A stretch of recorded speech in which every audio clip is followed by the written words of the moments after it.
Welcome to the World Monologue Games 2023 Regional Finals. This is the main amateur category and the region is Europe and Africa. Note that we often have strong language or adult themes here at the game, so if you're sensitive to any particular topic or subject matter, it could be in this show. Feel free to hit the like or subscribe button or give us a comment or chat message if you'd like to show some love for the actors. Voting lines will be open for 48 hours at the end of this broadcast, and a link will be posted in the description of this video below. Enjoy the show.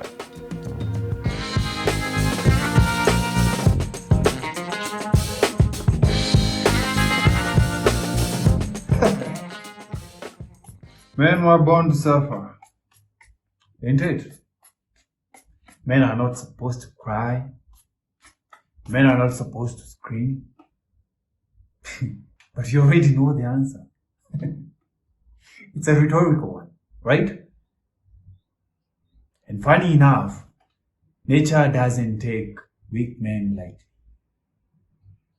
And Monday morning are the worst. When all your problems are looking at you, facing you, smiling at you, ready to be solved. But you already know the answer, that you have no solution.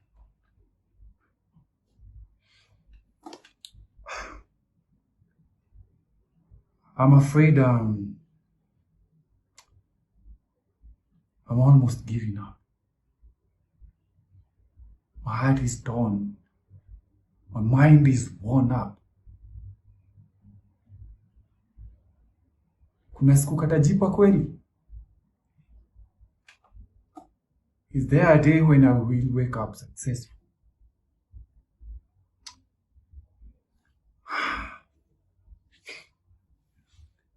But one thing for sure is that there is one tiny bit of hope that I'm holding on to, made by prayer, tailored by the Most High, that maybe, and just maybe one day, nature will learn to treat a man right. But for now, strong is the word.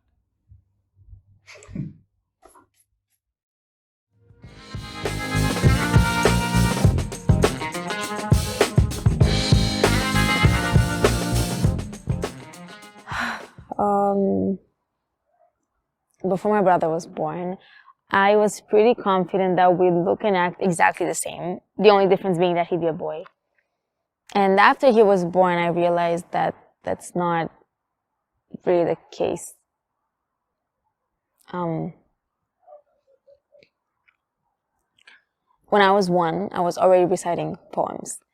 When my brother was 1, he hadn't even said mom or dad yet. When I was 2, I was really talkative. I was talking to anyone and anything about everything. I had a lot to say. When my brother was 2, I mean, I'm sure he also had a lot to say, but all he could do was scream. And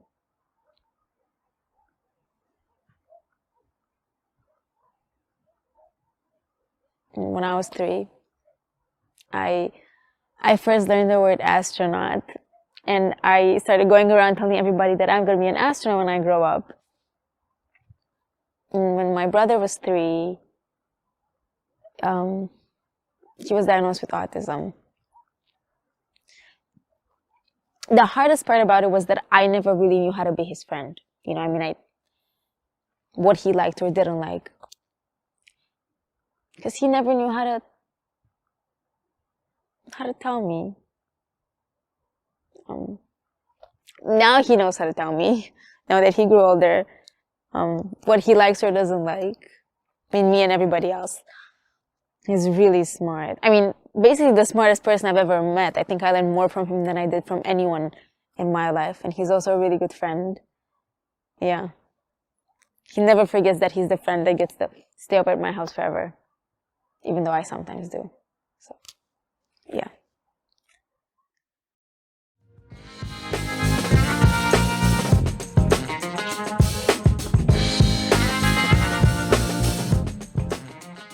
Yet, here's the spot.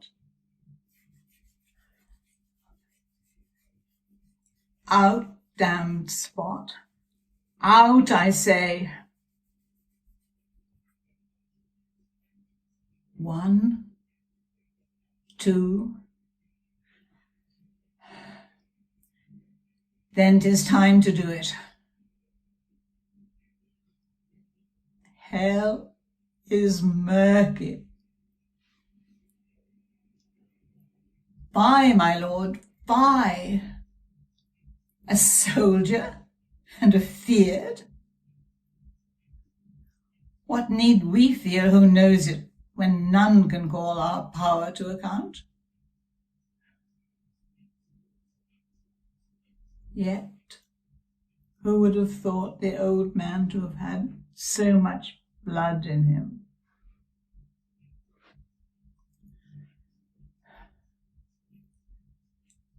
The Thane of Fife had a wife. Where is she now? Will this hand ne'er be clean? No more of that, my lord. No more of that. You mar this all with starting.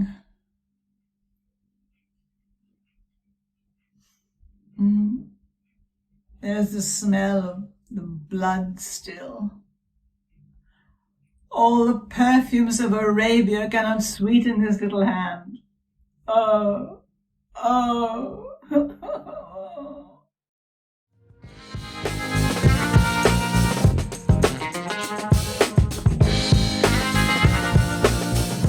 بس بقى بس كفاية صراخ كفاية صراخ كفاية صراخ كفاية ألم كفاية ألم. أنا أصلا طبيعي بتألم، أنا أصلا بتألم. أنت فاكراني شرير؟ فاكراني شرير عشان خطفتك؟ لا. أنا كل جريمتي إن أنا قتلت واحد ما يسواش، واحد عنصري وظالم وفاسد وقاتل وظلم أبرياء. أنا قتلته وخلصت الناس من شر وخلصت الناس منه. أبقى أنا اللي مجرم وأنت تيجي تشوفيني بالصدفة وتروحي تشهدي عليا، تبقي شاهد عليا في القضية ودي مستقبلي وأنا أصلا لا مستقبل. ده أنا فشلت في كل حاجة، فشلت في التعليم وفشلت في الشغل، حتى الحب فشلت فيه. أنا مش مجنون زي ما أنت فاكرة ولا شرير، لا. وبعدين أنا معملتلكيش حاجة، أنا ضربتك بس، لا ضربتك ولا عذبتك. بس صدقيني في اللحظة اللي هتستفزيني فيها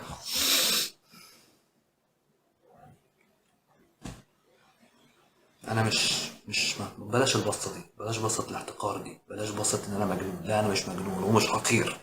أنا مش حقير ومش مجنون. أنا بس عايز أخلص العالم من شر الناس المجرمة دي. أنا بعمل حاجة، عايز أخلص العالم من شر الناس المجرمة دي. إيه الجريمة في كده؟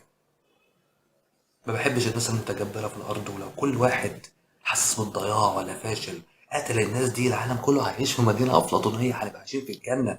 انتوا مش قادرين تفهموا الكلام ده وقاعدين تقولوا القانون ملعون أبو القانون اللي يخلي ناس زي دي عايشة تقتل وتنهب ما تعملهاش حاجة. قانون. أنا إنسان عادي بسيط، أحلامي كانت بسيطة، قررت إن أنا أعمل حاجة مختلفة. لكن أنا مش شرير ولا مجنون، لا. اللي يخلص الناس من الشر ما يبقاش مجنون أبدا. بس أعمل إيه؟ طب أنتي قولي لي أعمل إيه؟ أخلصك وأخليكي تروحي تشهدي عليا؟ تقدري توعديني إن أنا لو خلصتك مش تشهدي عليا؟ أوكي، بس إيه الضمان؟ إحنا في دنيا ما فيهاش ضمان. الدنيا القوي بس هو اللي بيعيش فيها، ومفيش مكان للضعيف.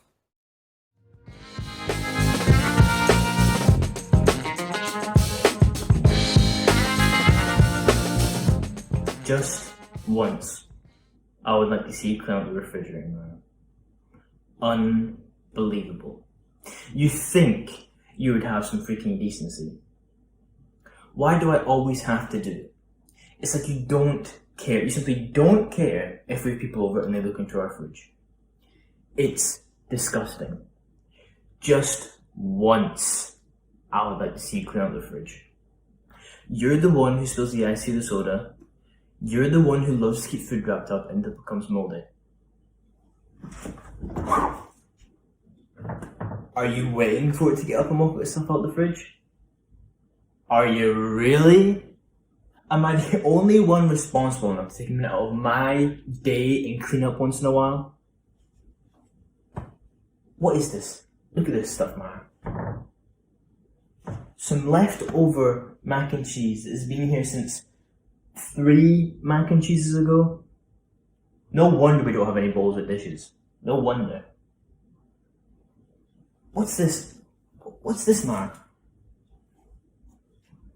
A dish of leftover Chinese food that has all sorts of yellow, blue, green, and white molds all over it. Beautiful. Well, that looks appetizing. Oh, wait, what about this, man? Look at this one. Some leftover chicken fingers that have been here since, God, must be 6 months ago at least.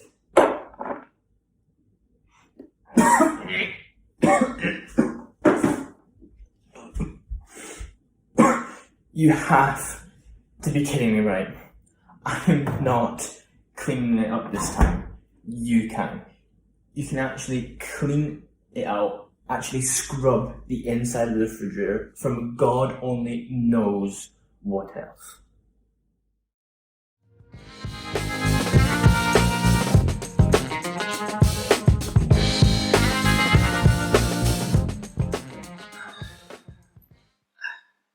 I can't pray for you. Sorry, I can't. No, wait. Listen, just hear me out. Okay. It's not that I don't care about him. I do. I'm mortified. Scratch that, I'm completely mortified that your beautiful young girl is so sick.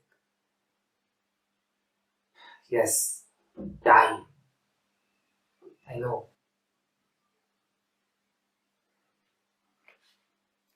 I can help you around with the housework, or even with the cooking, or even give you some money, or anything at all you need. But I can't pray for you. Why? Well, it's because it all comes down to God. You see, God is omniscient, all-knowing, all-loving, the man with the plan, the really good plan. I used to pray for the poor, the needy, the starving children, the victims of nature's wrath, everyone.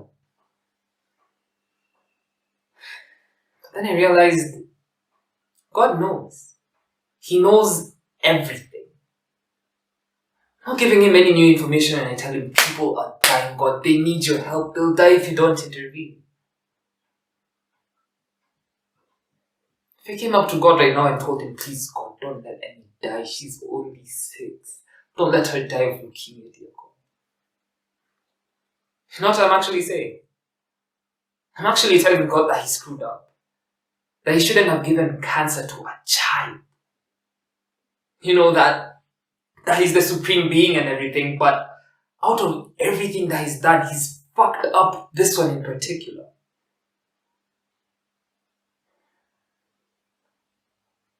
I don't know why God is punishing me like this, Cynthia. I just don't. It breaks my heart to see Emmy in that mess. But I can't change God's plan. I can't.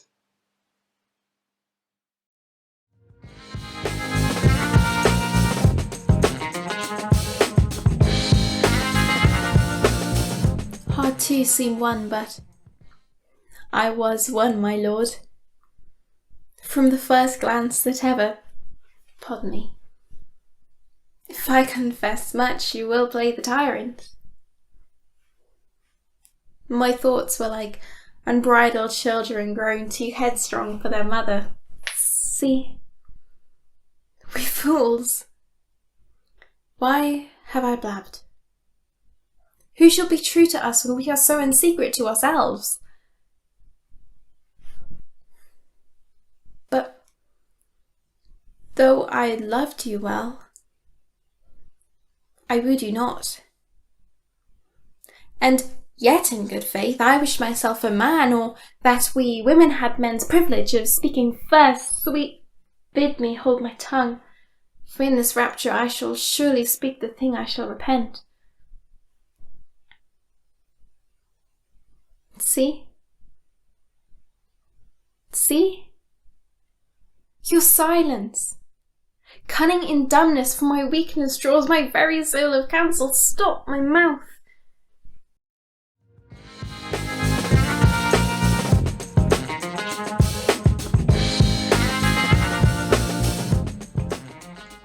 A lot of people don't like to say, I told you so, but I'm going to own it. I told you so! I've complained about this sort of thing 1,000 times, but does it ever change? No, it doesn't. And now you've gone on, oh, what was it again? That's right, you've killed someone. And why was that? Correct! You were being impulsive. I told you so, you absolute muppet, I told you so. Oh, no, don't you dare yell at me. You don't get to kill a man, then yell at me for rubbing my 10 years of complaining in your face. Once again, I'm going to have to sort out your mess, so I'm not going to tolerate being snipped at while I do it. I'm going to snip at you, and I'm going to say I told you so until my mouth bleeds. Right, let's sort this idiocy out.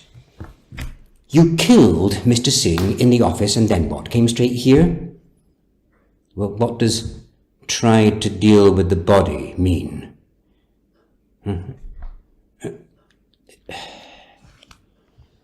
So if I understand your babbling correctly, and what have I told you about your diction when you're emotional? You impulsively killed Mr. Singh in the office, then followed a long series of further impulses in an attempt to deal with the body, and ended up borrowing a small boat and dumping his body at sea. What do you mean? Most of it. Well, what bits are still left? 3 fingers and an arm? What happened to the other 2 fingers? And the hand? What do you mean is the other arm? So, you dumped all of Mr. Singh's body except for 3 fingers on the one side and the arm from the other, is that right? Well, why did you keep those bits? You know what? It really doesn't matter. You need to go and shower and wash your dead boss's DNA off your stupid hands and your stupid face and your stupid everything else. I'm going to go and deal with the security tapes in the office. Oh, that's right. There is no doubt security footage of you stuffing his body into your stupid car. Now go! Clean yourself up! Oh, and one more thing. I damn well told you this would happen.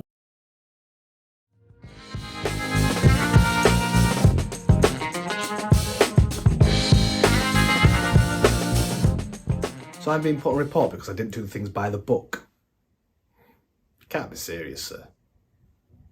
Listen, I did what I thought was right, and because of my actions, that lowlife's behind bars. He's going to stay there for a very long time.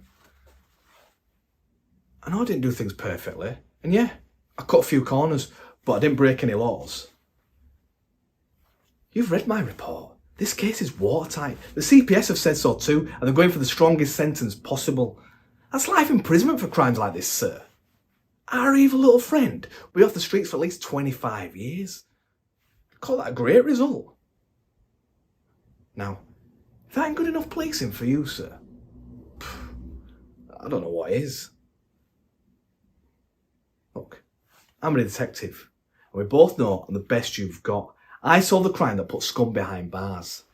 You may not like my methods, but I get the job done. So with all due respect, you can take that book, you can shove it up your ass, sir.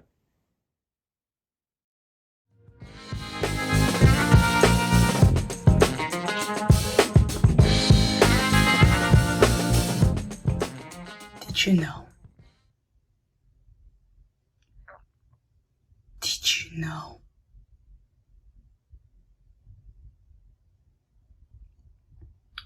When you rode away to wherever that must have been, did you know that every night,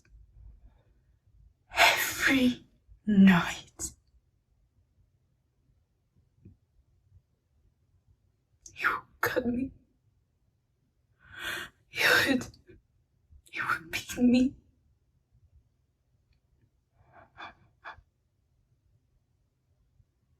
Did you know?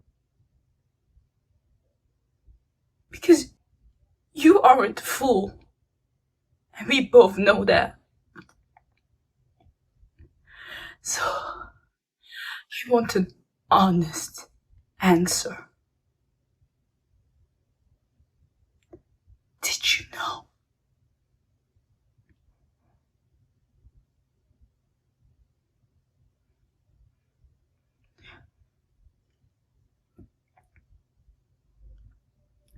That means you're my enemy. And if I ever see you again, I'll promise you, I'll kill you myself.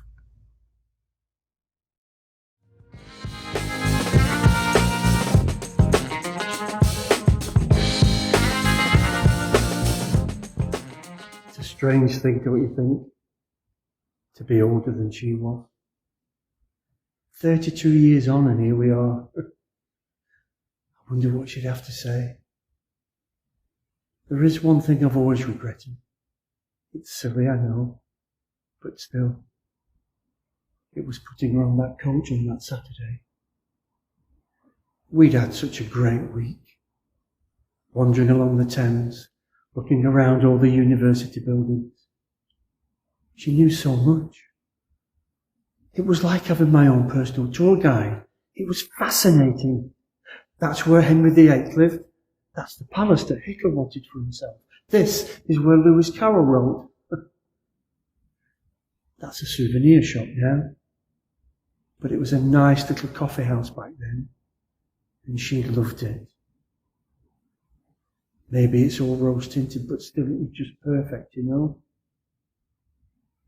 Anyhow, I dropped her off at the bus station Saturday morning because I had a football match. She didn't mind, obviously. But then 2 days later,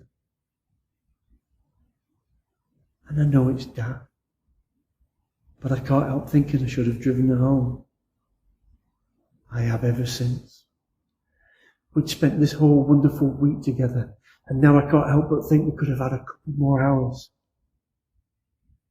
I played one of the best games of my life too. She'd think I was being silly. She wouldn't want me carrying that around, and I know, that if I was in her shoes, I'd be thinking exactly the same thing. But you get it. Of course you understand.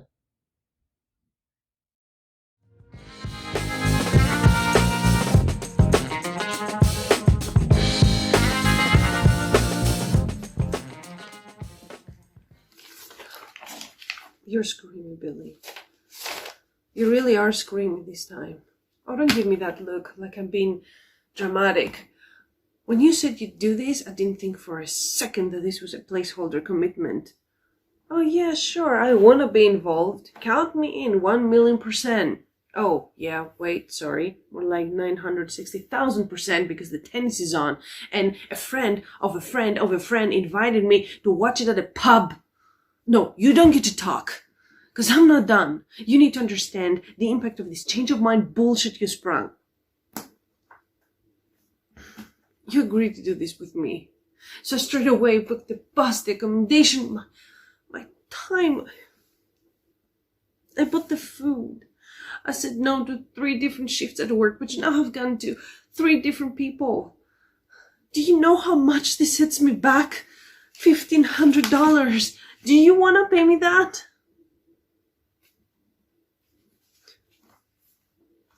Well, there it is. That smirk I've been expecting. That smug, arrogant look you were so inevitably gonna give me because you were so predictably selfish and entitled.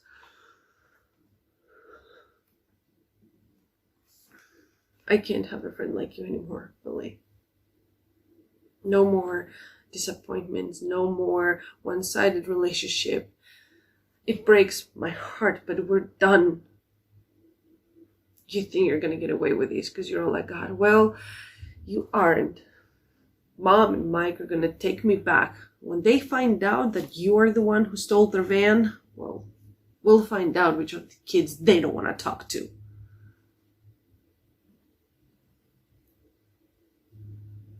I'm sorry, Billy. I truly am. But I'm done being taken advantage of. And I don't feel good about what I'm going to do to you. I wish you left me any other choice.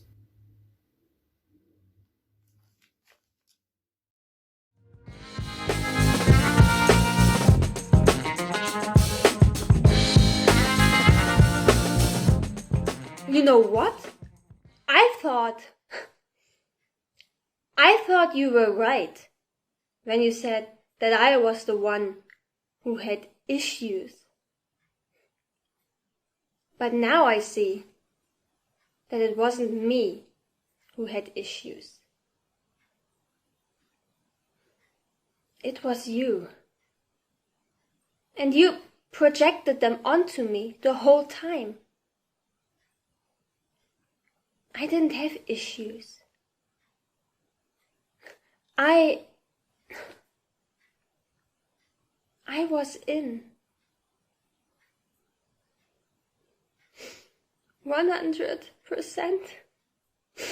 right from the beginning. I really wanted this. And now I see that you didn't.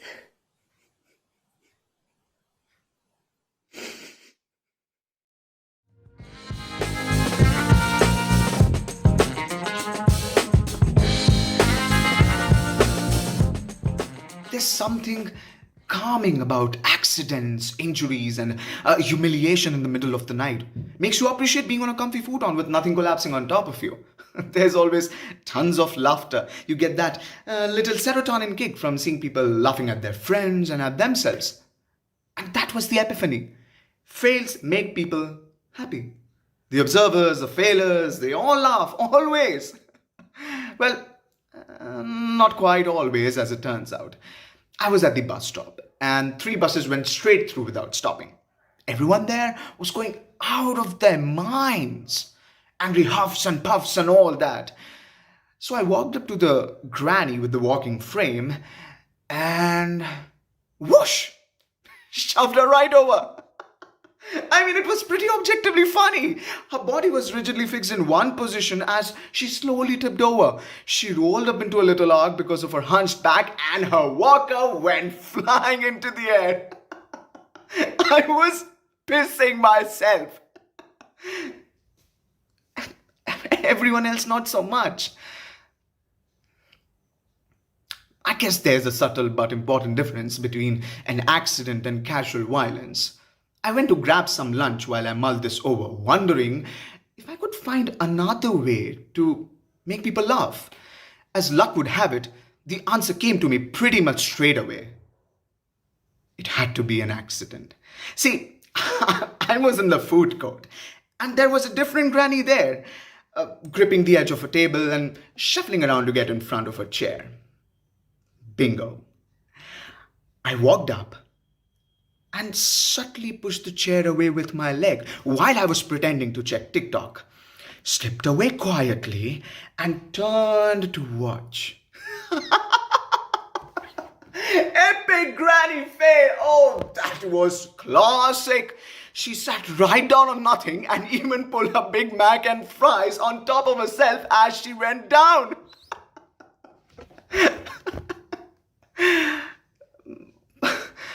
But no one laughed again. Just lots of gasps and people running over to help and stuff.